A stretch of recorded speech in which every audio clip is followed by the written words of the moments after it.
बात आज से कुछ 17 साल पहले की है। एक गांव में एक किसान रहता था। उसके 10 साल का एक लड़का था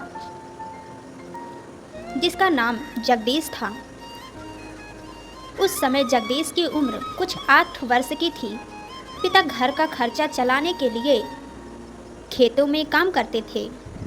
जगदीश की भी इस काम से अपने पिता की मदद करता था। जगदीश अपने पिता का साथ एक कच्चे मकान में रहता था। उसके घर के नज़दीक की दौलत राम नाम का एक सेठ का घर था। सेठ के भी जग्गू की उम्र का ही लड़का था जिसका नाम रघु था। रघु बड़ा ही घमंडी किस्म का लड़का था। उसे लगता था कि उसके पिता बहुत अमीर हैं, इसलिए वह जगदीश को देखकर हंसता और उसे चिढ़ाता था। गर्मियों का मौसम था।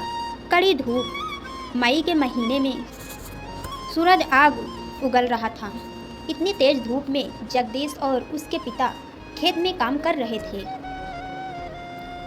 दौलत राम का लड़का बगीचे में बैठकर आराम से रसीले आमों का मज़ा लेता, साथ ही वह उन्हें आम खाते हुए जग्गू को चिढ़ा रहा था।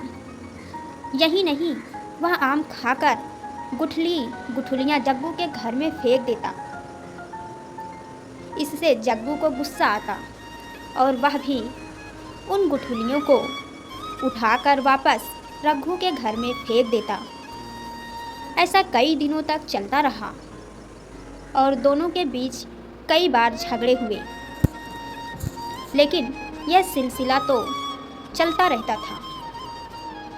एक दिन किसान ने जगदीश को कहा कि तुम आम की गुठली को वापस मत फेंको। तो जग्गू बोला, ऐसा क्यों?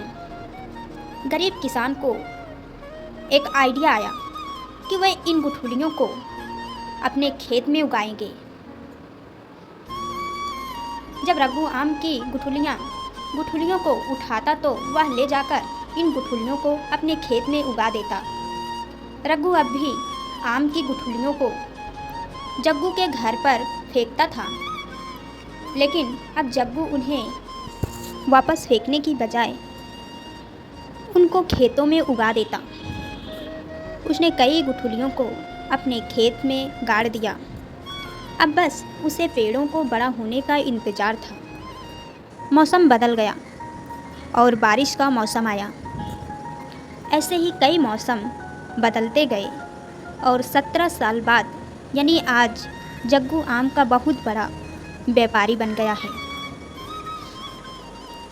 17 साल पहले उसके उगाई गई आम के पेड़ अब बहुत बड़े हो गए हैं।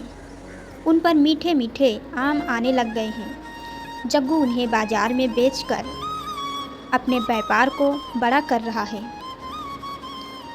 जग्गू के बचपन की मेहनत सफल हो गई। वहीं दूसरी तरफ सेठ और उसका घमंडी लड़का रघु ईर्ष्या की आग में जल रहे हैं।